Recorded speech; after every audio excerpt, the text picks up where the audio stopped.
ദൈവത്തിന്റെ അതിപരിശുദ്ധ നാമം വാഴ്ത്തപ്പെടുമാറാകട്ടെ. ഇന്നത്തെ ചിന്തയ്ക്കായി എടുത്തിരിക്കുന്ന വചനഭാഗം അപ്പോസ്തല പ്രവർത്തികൾ 3-ാം അധ്യായം 1 മുതൽ 10 വരെയുള്ള വാക്യങ്ങൾ. ഈ ഭാഗം വായിക്കുമ്പോൾ അവിടെ ഒരു സംഭവം വിവരിക്കുന്നത് നമുക്ക് കാണുവാനായിട്ട് സാധിക്കും. പത്രോസും യോഹന്നാനും ദൈവാലയത്തിൽ 9-ാം മണി നേരത്ത് പ്രാർത്ഥനയ്ക്കായിട്ട് കടന്നു പോകുന്നു. നമുക്കറിയാം 9-ാം മണി നേരം പ്രാർത്ഥനയ്ക്ക് ഏറ്റവും യോജിച്ച സമയമാണ്. നമ്മുടെ സമയക്രമം അനുസരിച്ച് ഉച്ച കഴിഞ്ഞ് 3 മണി സമയം. ഈ സമയത്ത് പ്രാർത്ഥനയ്ക്ക് ഏറ്റവും പറ്റിയ സമയമാണ്. കാരണം യേശു കർത്താവ് ക്രൂശിൽ കിടന്ന് ഉറക്കെ നിലവിളിച്ചുകൊണ്ട് പ്രാണനെ വിട്ട സമയമാണ്. ഈ സമയത്ത് 9-ാം മണി നേരത്ത് പത്രോസും യോഹന്നാനും ദൈവാലയത്തിലേക്ക് പോകുന്നു. പ്രാർത്ഥനയ്ക്കായിട്ട് കടന്നു പോകുമ്പോൾ സുന്ദരം എന്ന ദൈവാലയ ഗോപുരത്തിങ്കല് മുടന്തനായ ഒരു മനുഷ്യനെ ചിലർ ചേർന്ന് ചുമന്നു കൊണ്ടുവന്ന് ഭിക്ഷ യാചിക്കാനായിട്ട് അവിടെ ഇരുത്തുന്നു.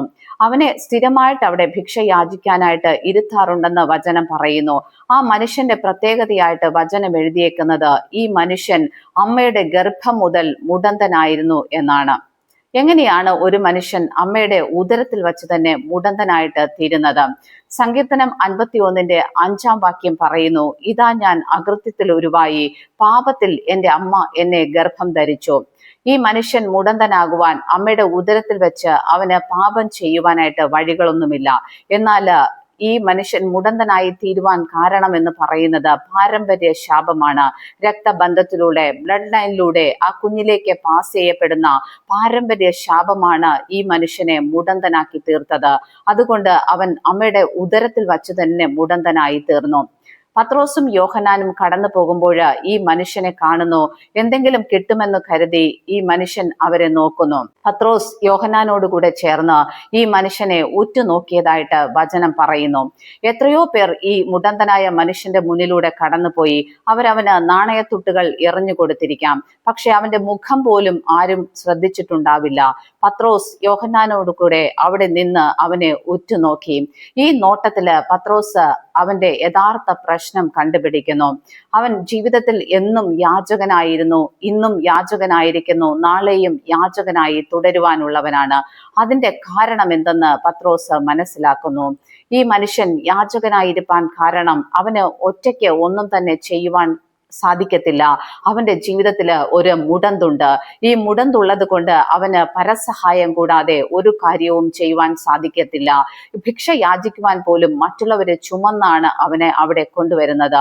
ഇവന്റെ യഥാർത്ഥ പ്രശ്നം മനസ്സിലാക്കുന്ന പത്രോസ് അവനോട് പറയുകയാണ്, നീ ചോദിക്കുന്നത് എന്താണ്? അത് എൻ്റെ കയ്യിലില്ല.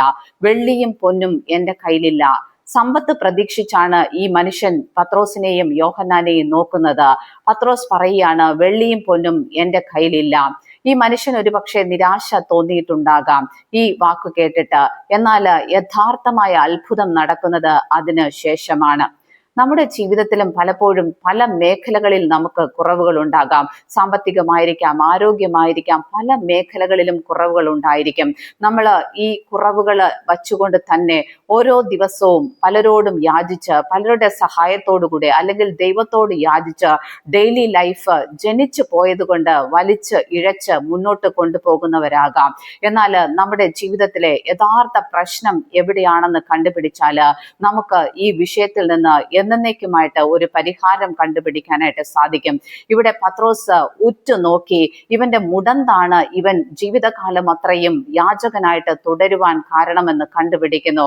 അവനോട് പറയുകയാണ്, നസ്രയനായ യേശുവിന്റെ നാമത്തിൽ എഴുന്നേറ്റ് നടക്കാം. നമ്മുടെ ജീവിതത്തിലേക്ക് ഒന്ന് ആഴത്തിൽ നോക്കുക. എന്തുകൊണ്ടാണ് നമ്മുടെ ജീവിതം ഇങ്ങനെ വലിഞ്ഞിഴഞ്ഞു പോകുന്നത്? നമ്മുടെ ജീവിതത്തിൽ പ്രതീക്ഷയ്ക്ക് വകയില്ലാത്തത്? തീർച്ചയായിട്ടും നമ്മൾ ശ്രദ്ധിച്ച് പരിശോധിച്ചാൽ നമുക്ക് മനസ്സിലാക്കാൻ സാധിക്കും. നമ്മുടെ ആത്മീക ജീവിതത്തിന്റെ പ്രതിഫലനമാണ് നമ്മുടെ ഭൗതിക ജീവിതം. ആത്മീക ജീവിതത്തിൽ എവിടെയോ മുടന്ത് ബാധിച്ചത് കൊണ്ടാണ് നിങ്ങളുടെ ഭൗതിക ജീവിതത്തിലെ പല മേഖലകളിലും, സാമ്പത്തിക മേഖലയിൽ, ആരോഗ്യത്തിൽ ഒക്കെ കുറവുകൾ അനുഭവപ്പെടുന്നത്. ഈ കുറവുകളെ പരിഹരിച്ചാൽ, ആത്മീക ജീവിതത്തിലെ കുറവിനെ പരിഹരിച്ചാൽ ഒരുപക്ഷെ പാരമ്പര്യ ശാപങ്ങളാകാം. നിങ്ങൾ ചെയ്ത പാപം മാത്രമായിരിക്കണമെന്നില്ല, പാരമ്പര്യ ശാപങ്ങളായിരിക്കാം നിങ്ങളുടെ ആത്മീക ജീവിതത്തെ തളർത്തിയ തള്ളിയത്, മുന്നോട്ട് പോകാൻ പറ്റാത്ത അവസ്ഥയിലാക്കിയത്. ആത്മീക ജീവിതമാണ് യഥാർത്ഥമായിട്ടുള്ള ജീവിതം. ആത്മീക ജീവിതത്തിന്റെ പ്രതിഫലനം മാത്രമാണ്, റിഫ്ലക്ഷൻ മാത്രമാണ് ഭൗതിക ജീവിതം. ആത്മീക ജീവിതത്തിൽ ക്രമം തെറ്റുമ്പോഴാണ്, കുറവുണ്ടാകുമ്പോഴാണ്, മുടന്ത് ബാധിക്കുമ്പോഴാണ് നമ്മുടെ ഭൗതിക ജീവിതത്തിലും മുടന്ത് ബാധിക്കുന്നത്. അതുകൊണ്ട് നമ്മുടെ ജീവിതത്തെ പരിശോധിച്ച് നമ്മുടെ ആത്മീക ജീവിതത്തിലെ കുറവ് പരിഹരിച്ചാൽ, മുടന്ത് പരിഹരിച്ചാൽ, യഥാർത്ഥ പ്രശ്നം കണ്ടുപിടിച്ച് പരിഹരിച്ചാൽ, അത് നമ്മുടെ പാപങ്ങളായാലും പാരമ്പര്യ ശാപങ്ങളായാലും അതിൽ ഡെലിവറൻസ് എടുത്താൽ നിങ്ങളുടെ ഭൗതിക ജീവിതത്തിലെ കെട്ടുകൾ അഴിയും. വലിയ വ്യത്യാസം കാണുവാനായിട്ട് സാധിക്കും. ഇവിടെ പത്രോസ് ഈ മനുഷ്യനെ ഉറ്റുനോക്കി അവന്റെ യഥാർത്ഥ പ്രശ്നം കണ്ടുപിടിക്കുന്നു. നസ്രയനായ യേശുവിന്റെ നാമത്തിൽ അവന് ഡെലിവറൻസ് കൊടുക്കുന്നു. അത് കഴിഞ്ഞപ്പോൾ അവൻ ചാടി എഴുന്നേറ്റ് തുള്ളി ചാടി ദൈവത്തെ മഹത്വപ്പെടുത്തി എന്ന് വചനം പറയുന്നു. ഉദരത്തിൽ വച്ച് സാത്താൻ കെട്ടിക്കളഞ്ഞ ഒരു ജീവിതം, അമ്മയുടെ ഗർഭത്തിൽ വച്ച് തന്നെ മുടന്ത് ബാധിച്ച ഒരു മനുഷ്യൻ, അവന്റെ നിയോഗത്തിലേക്ക് അവന് ആ ദിവസം വരെയും കയറുവാനായിട്ട് സാധിച്ചില്ല. അവന് തുള്ളിച്ചാടി ദൈവത്തെ ആരാധിക്കേണ്ട ഒരു മനുഷ്യൻ, പക്ഷെ അന്നുവരെയും അവൻ കെട്ടപ്പെട്ടവനായിട്ട് യാചകനായിട്ട് തുടർന്നു. പത്രോസും യോഹന്നാനും അവന്റെ യഥാർത്ഥ പ്രശ്നം കണ്ടുപിടിച്ച് അവന് വിടുതൽ കൊടുത്തപ്പോൾ, ഡെലിവറൻസ് യേശുവിന്റെ നാമത്തിൽ കൊടുത്തപ്പോൾ അവൻ തുള്ളിച്ചാടി ദൈവത്തെ മഹത്വപ്പെടുത്തുന്നതായിട്ട് കാണുവാനായിട്ട് സാധിക്കും. നമ്മുടെ ജീവിതത്തിലും പലവിധമായിട്ടുള്ള പ്രശ്നങ്ങൾ നമ്മൾ നേരിടുന്നുണ്ട്. നമുക്ക് മുന്നോട്ട് പോകാൻ പറ്റാത്ത സാഹചര്യങ്ങളുണ്ട്. ഈ സമയങ്ങളിലൊക്കെ നമ്മുടെ ആത്മീക ജീവിതത്തെ പരിശോധിക്കാം.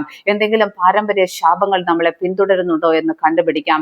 നമ്മുടേതായ പാപങ്ങൾ എന്തെങ്കിലും ആണോ നമ്മുടെ ആത്മീക ജീവിതത്തിൽ മുടന്ത് ബാധിക്കാൻ കാരണമായത്? അതാണോ ഭൗതിക ജീവിതത്തിൽ മുന്നോട്ട് പോകാൻ സാധിക്കാത്ത അവസ്ഥ ഉണ്ടാക്കിയിരിക്കുന്നതെന്ന് കണ്ടുപിടിക്കാം. അതിന് യേശുക്രിസ്തുവിന്റെ നാമത്തിൽ ഡെലിവറൻസ് എടുത്താൽ നമുക്ക് നമ്മുടെ ആത്മീക ജീവിതവും ഭൗതിക ജീവിതവും അത്ഭുതകരമായിട്ട് മുന്നോട്ട് കൊണ്ടുപോകാനായിട്ട് സാധിക്കും. അതിന് ദൈവത്തിന്റെ പരിശുദ്ധാത്മാവ് നിങ്ങളെ സഹായിക്കട്ടെ എന്ന് പ്രാർത്ഥിക്കുന്നു. ദൈവം നമ്മെ ഏവരെയും അനുഗ്രഹിക്കുമാറാകട്ടെ. ആമേൻ.